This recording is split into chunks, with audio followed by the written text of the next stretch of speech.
This is Sarnia-Lambton Daily for Friday, June 12th. Good evening, I'm Terry Doyle.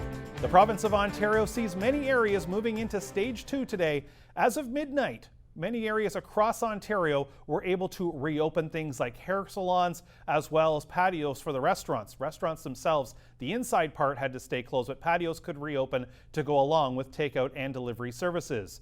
Sarnia-Lambton, of course, staying in Stage 1, as are areas of Toronto and the Golden Horseshoe, Durham region, Windsor, Essex as well, because of some of the previous numbers that we've seen over the course of the pandemic.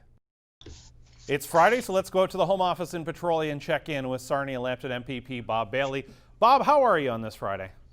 Good, Terry. It's been a long week. Had some great weather this week, and then we had that big storm. I guess that was Wednesday evening, and we got a pile of rain. But it certainly the humidity certainly changed. I was out for a walk Thursday morning, and it certainly was a lot different than it was Wednesday.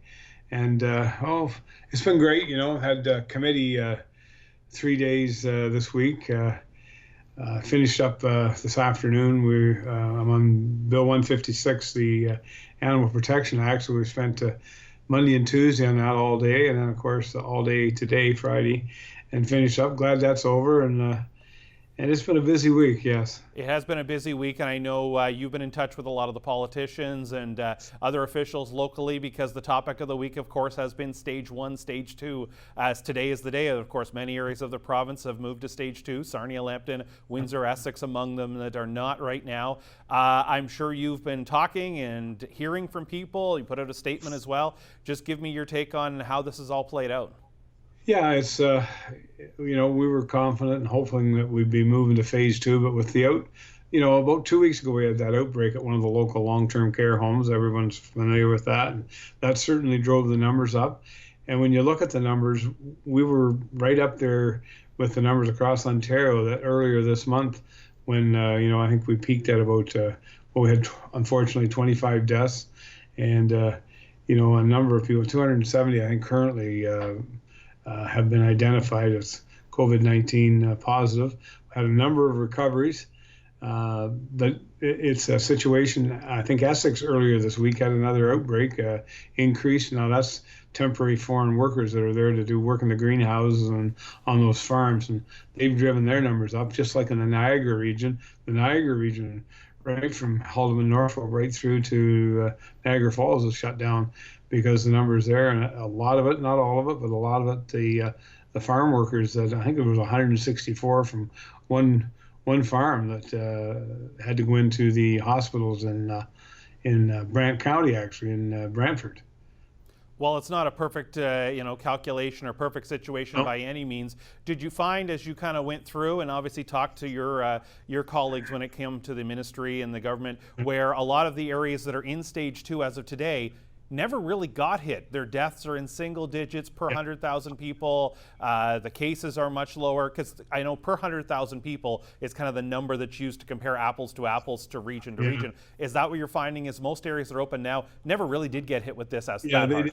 They never had the numbers that we had here in Lambton, or some of the bigger areas, like I say, the Niagara area and the Haldeman. And in Toronto, they had to go with the whole Golden Horseshoe. They couldn't open Brantford or like Mississauga, say, and keep Scarborough shut, or the whole Toronto area is shut down. The mayor of Windsor, he put a statement out earlier this week. I read it. I have it in front of me, and he's okay with, because he said we're not prepared to go to Phase 2. He's concerned about the border. He has a lot of traffic there. He like Mayor Bradley and I were concerned with the opening. We're rooting for the federal government to extend that closure at the border, the American land crossings where possible, to extend those on at least into July. I know that's not good for the small business people in some cases, but we're just concerned there's so many more cases in Michigan and New York that we don't want them coming here and driving our numbers up again.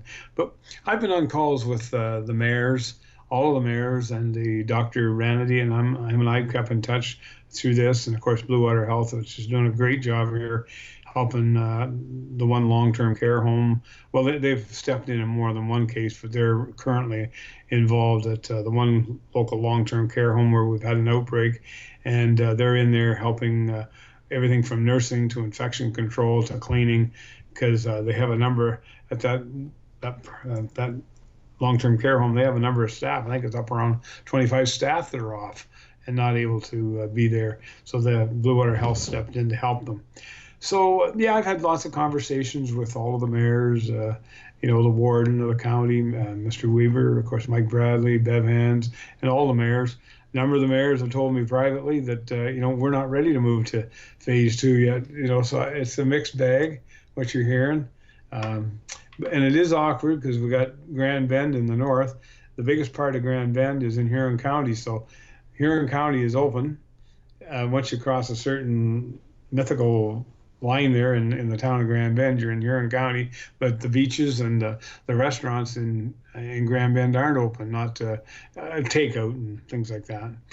The beaches are open, as I understand it, though, here in Sarnia and others, and with certain restrictions. And the one big takeaway we have, starting today, I guess it started today and through the weekend, childcare centers can be open again for people that want to return and are able to return to work. So there are childcare opportunities for them. I know they have emergency childcare. We Watch, YMCA, and the London Bridge for emergency childcare to essential workers. Now, there's no obligation that centers have to reopen, but they have the opportunity if they feel safe and their employees are going to be safe and they have all the safeguards in place that they can reopen. They've said that some places aren't quite ready to open yet because they have to put things in place. And I guess that would be a message for people is, as much as some people are urgent to get back to doing things, they may still have to be a bit patient with some places because they still need to put some of the social distancing things. Maybe they still have to put that plexiglass in place and those kind of things. And I'm sure telling people, hey, just be patient with them, give them a little bit more time if they decide they need it. And we've made arrangements with that, and I've told a number of them I'm going to be on a call later next week, actually, with the Chamber of Commerce. There's arrangements made with the Alcohol and Gaming who look after liquor licenses. So anyone that already has a beer and liquor license, they'll be able to, if they have the parking lot, they can establish patios where they can serve alcohol outdoors, and with the proper controls, of course. There'll be rules around it. It's like it wouldn't be government, there wasn't rules. But anyway, they understand that these businesses, because a couple of business people told me yesterday, Thursday, I guess it was, Thursday, that they know that it's going to be a little while before people feel comfortable coming indoors to eat and drink. And so they want to take advantage, of course, nice weather now, and they'll have a lot of nice days, that they want to take advantage of outdoor serving of food and drink, and they're prepared to move to that. And I've made my office available. My office and my staff know that we're to do everything we need. And I've told the Chamber of Commerce that and I'm saying it now for any of your viewers that run small business, we'll do everything we can do to, make that possible, to remove any roadblocks so we can get these patio licenses for these small businesses open.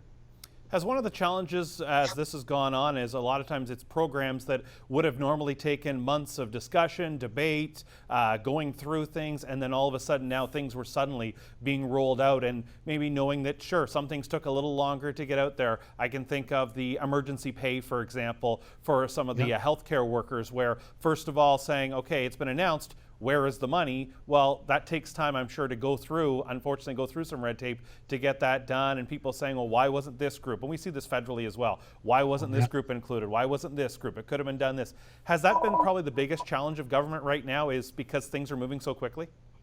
Yeah, and there was that was a joint program, 2/3, 1/3 with the federal and provincial government. We couldn't have possibly done what we did do without the federal government help. And at the end of the day, I'll be honest, there was only so much money to go around, and I think over 375,000 people will receive that. I advocated. My office and I heard personally from a number of people.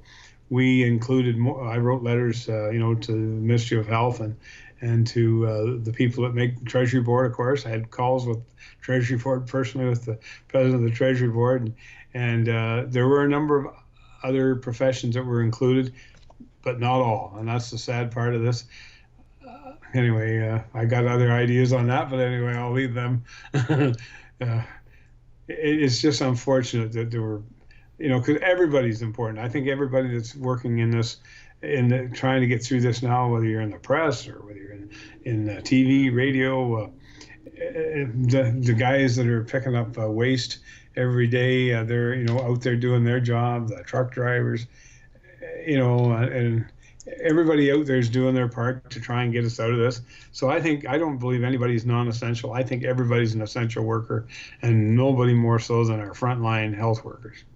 As we move forward next week, we'll see what comes about. I'm sure still lots of discussions. We saw this week even little tense times with Minister Lecce having to go get tested, and the Premier and the Minister as well. And I guess that's the thing, that as much as those people are, putting out there, of course, the Premier's in front of the cameras every day, there's still that reality of having to deal with this, and people having to worry about their own health. And I'm sure when that happened on Tuesday and Wednesday this week, made for some tense times, because here it is, these people are out front, but at the same time have to worry about their own health and family. Yeah, and they're dealing with this 7 days a week. I know the Premier, I don't know when he sleeps. I know he's lots of nights he's on the phone, he tells us, and I know people have been on the phone with him at 10:30, midnight. I don't know when he goes to bed, but anyway, and so yeah, you got to worry about, he's got to look after himself, and Miss Elliott, of course, Minister Elliott, and others like that are, everybody's relying on, and they're out of the mix. They were earlier this week for a couple of days until they got a final reading on their testing. But still, it makes you think. And there's some younger people that have got this, that work in healthcare. I mean, we have I think 25 healthcare workers that one long-term care home that are off with the COVID-19. And they're certainly, they'll be younger than 60, I'm sure, if they're working every day like that. So a number of them will be younger people, younger men and women. So yeah, it can affect younger people. So I don't want us to get too, it's been 85 or 90 days, and I think people are, I'll be honest, I'm tired of it, and I'm sure a lot of other people are tired too. And that's when you let your guard down. We got to be careful that we don't, because the worst thing that can happen is if we get back into this again and we had to, I can't imagine people being willing to, be locked down again. That's the worst thing that could happen. And I got great confidence in the small business community, and that will, as much of a struggle as it is, they're going to be able to come out of this. We're going to work with them, our government, and myself, I know personally, and I know everyone. I always encourage people, let's do what we can, even until we move into phase 2, to shop local as much as you can, take out whatever, try and support our local industries here. Don't run down to Chatham, Kent, or over to Huron County, even if you can. Stay here, and as much as you can, support our local business community here, the Chamber of Commerce, and all our people, whether they belong to the Chamber and our local grocery stores and small business people. Finally, what's up for the weekend in Petrolia for you?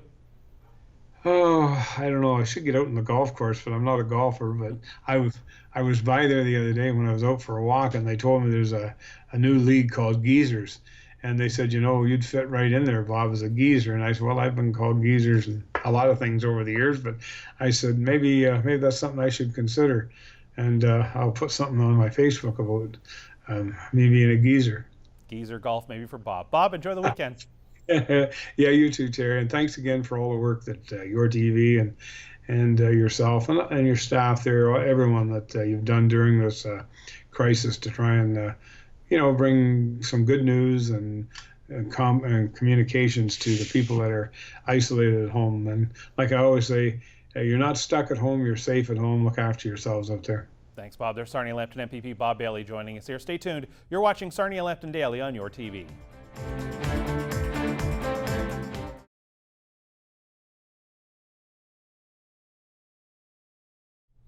Welcome back to Sarnia-Lambton Daily. Well, yesterday we started out our conversation with the CEO of the Sarnia-Lambton Chamber of Commerce, Allan Calvert. Just new on the job. Let's bring you part 2 of that conversation. Is there an opportunity that could come out of this once we can reopen some more things? Because there is that competition from across the river, people going across. Well, now they can't, and we know they're not going to be able to, it looks like, until at least the end of July, if not longer. So now we talk about shop local, that's always been a thing, but now people even more may not have a choice to shop, they may have to shop local, and therefore business owners can maybe jump on that, where someone who hasn't given that business a chance, maybe will give them a chance and realize, wait a minute, this is in my backyard. I don't have to pay $8.50 in tolls to get that service or to get that product. I can get it here. I don't have to worry about exchange rates and everything. Is there an opportunity here for business owners? We talk about agility through this and making adjustments. Here's another way to maybe show that here, you've got an opportunity, jump on it. Yes, yes, yes. Great point. That we will take to our advantage. We, local businesses, local retailers, no question about it. To expand on that, though, Terry, even if they said tomorrow the bridge is open, great news, everybody, go shop Port Huron, whatever. It doesn't matter. It does not matter. In that, the tagline "shop local," it's, to me anyway, it's a little bit diluted.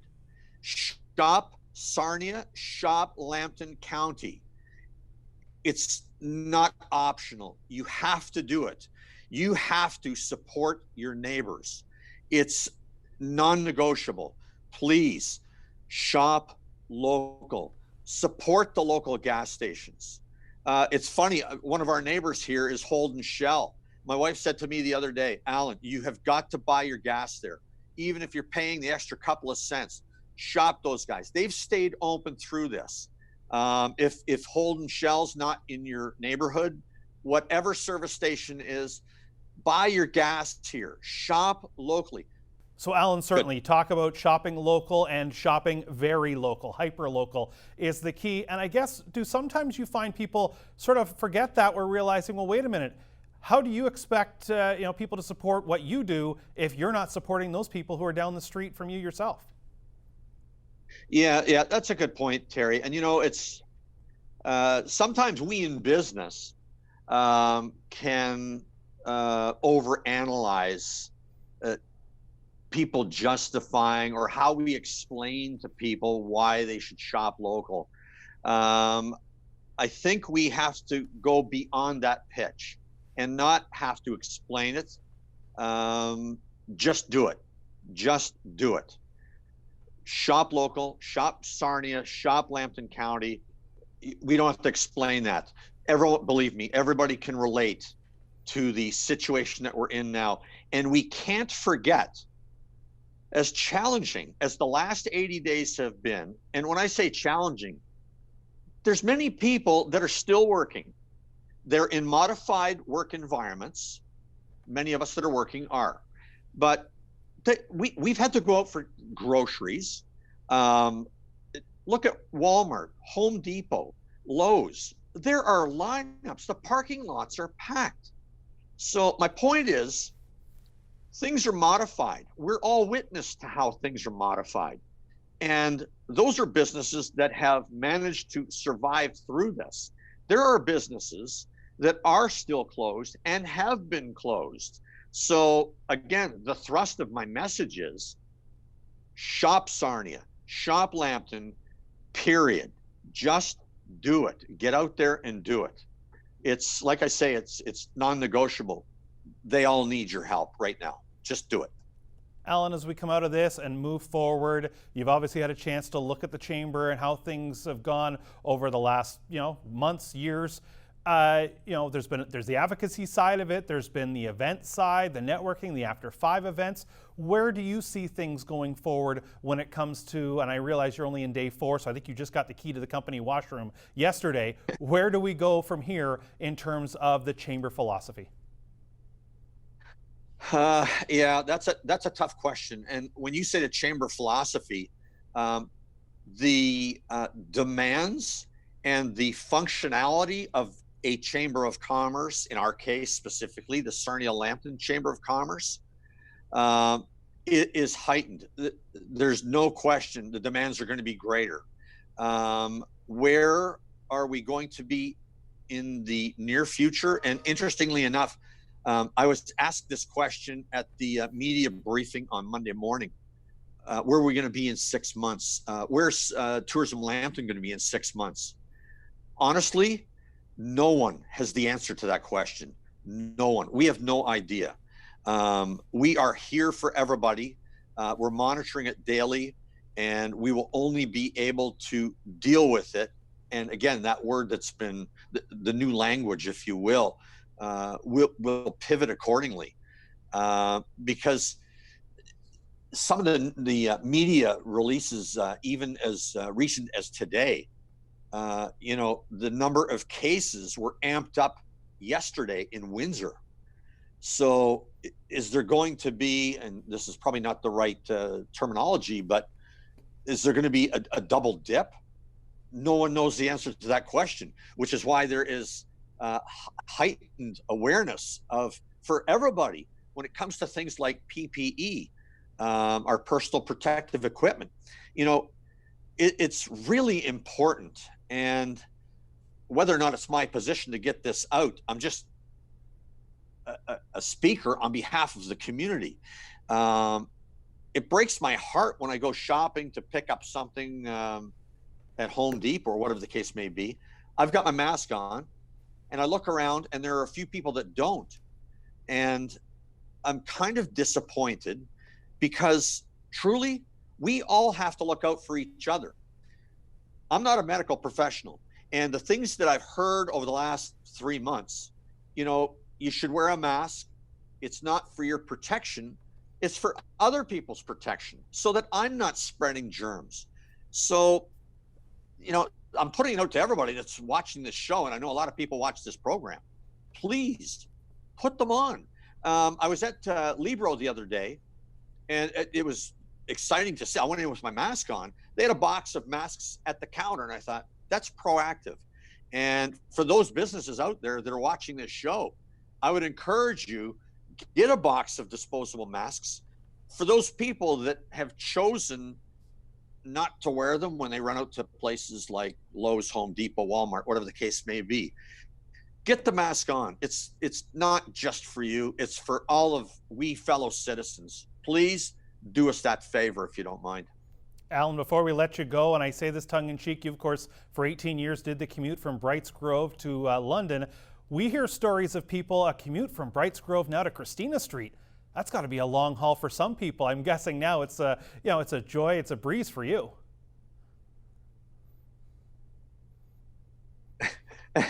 It's unbelievable. When I look at the drive-in along Lakeshore Road, or even along the 402 from,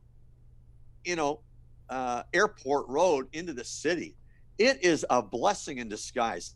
I'm telling you, we are so fortunate in this area. You have no idea. And I have to put a footnote out there, which I just truly can't believe this. When I showed up to work in in London from Brights Grove, I'd be at my desk. I would have fellow staff members show up after me, and they left their homes at the same time as I left Brights Grove. It took them just as long to get through the city of London to get to the office as it took me from Brights Grove. So again, I say to everyone, all viewers, we are blessed to have the commute that we have here in Sarnia-Lambton. And I wish everybody outstanding recovery through this. We will get through this together. No one can do this on their own. And please don't hesitate to reach out to me personally. Thank you. And everyone, keep your health. Allan, we appreciate the time. Take care. Stay safe. We'll talk to you again soon. Thank you, Terry. Stay positive. It too is contagious. There's Allan Calvert joining us, the new CEO of the Sarnia-Lambton Chamber of Commerce. Stay tuned. You're watching Sarnia-Lambton Daily on your TV.